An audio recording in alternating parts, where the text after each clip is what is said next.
It's the winter of 1980 on a quiet island off the coast of British Columbia, Canada. Rain falls softly against the dark pine trees, and the night sky hangs low over the Pacific. In the small logging town of Duncan, one man has just said goodbye to Earth. Literally.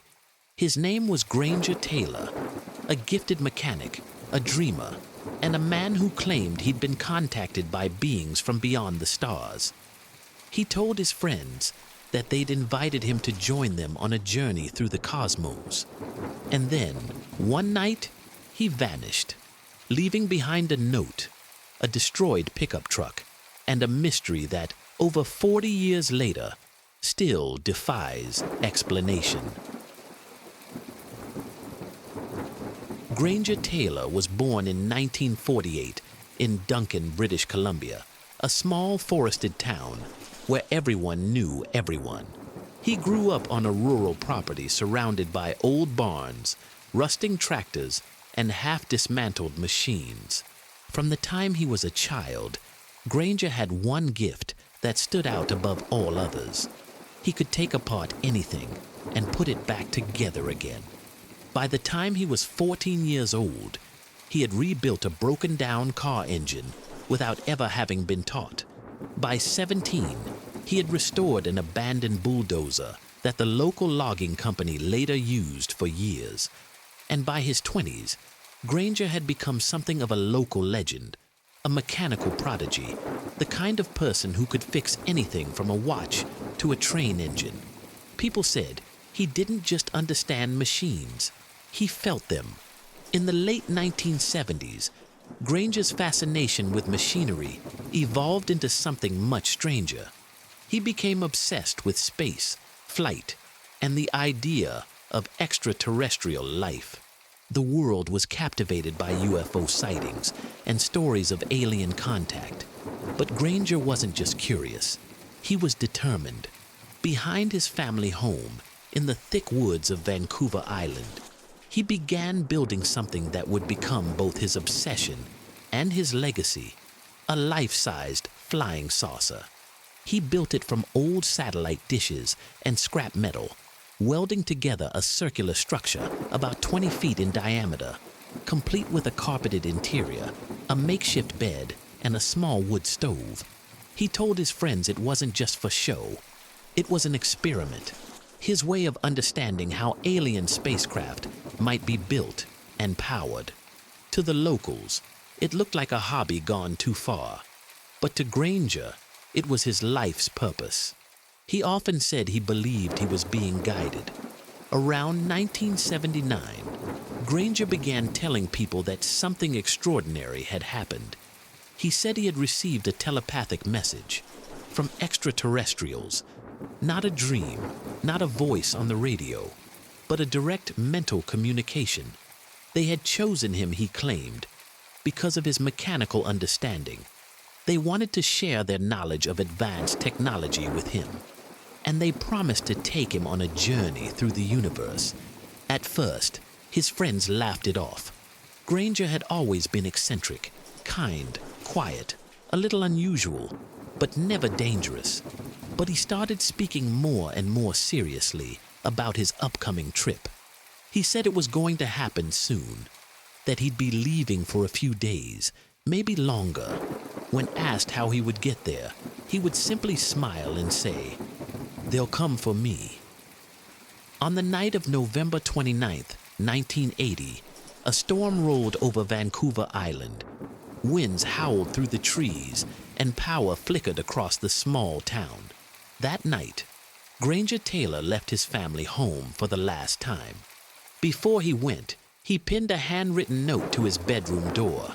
It read, "Dear Mother and Father, I have gone away to walk aboard an alien spaceship, as reassured by the aliens, for a 42-month interstellar voyage to explore the vast universe, then to return. I am leaving behind all my possessions to you, as I will no longer require the use of any.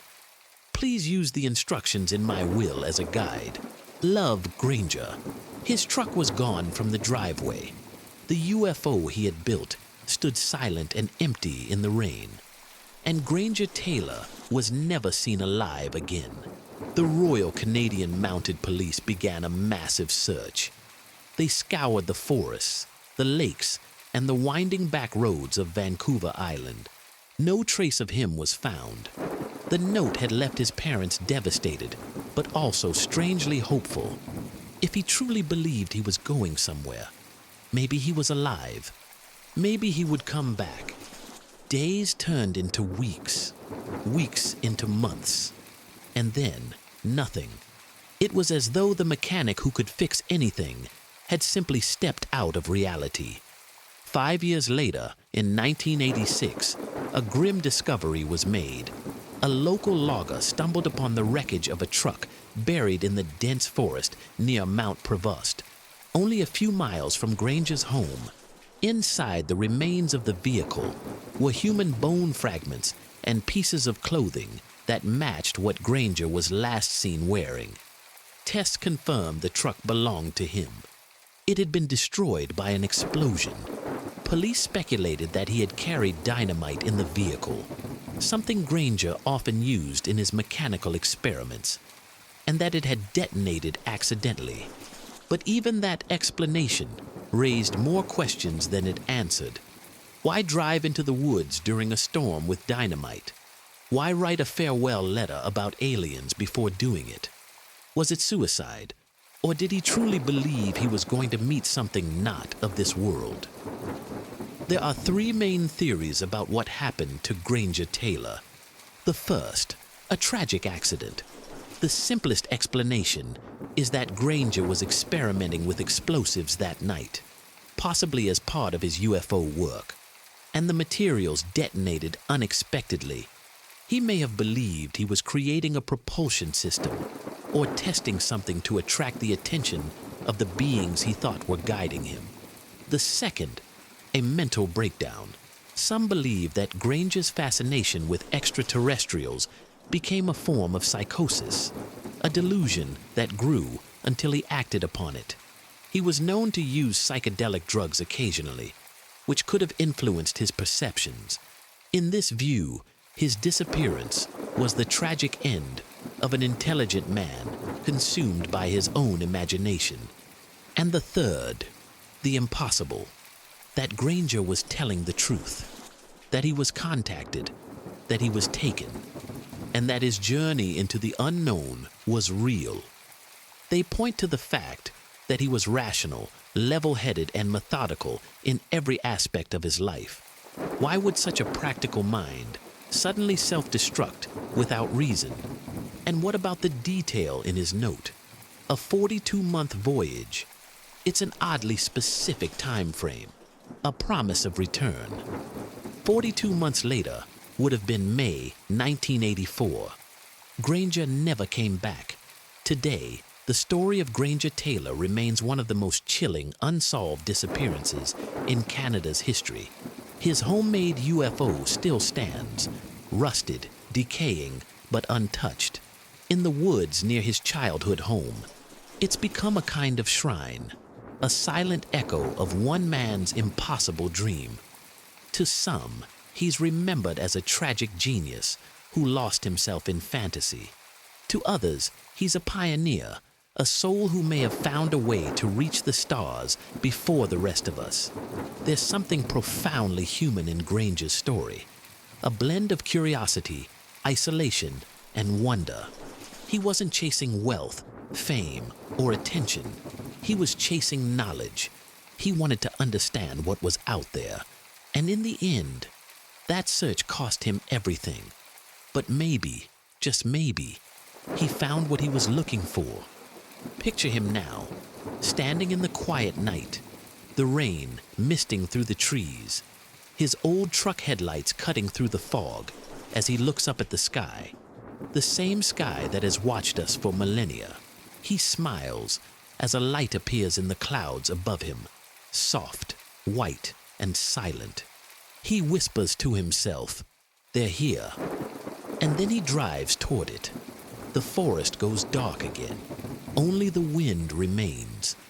This is the story of Granger Taylor, the mechanic who built, a UFO, and left Earth behind. Maybe he perished in the woods. Maybe he was consumed by his own belief. Or maybe, just maybe, he's still out there, traveling among the stars, learning the secrets he always dreamed of knowing. Whatever the truth is, his story is a reminder that sometimes the line between genius and mystery, between Earth and the infinite, is only one bright night away. The stars were calling him, and he answered.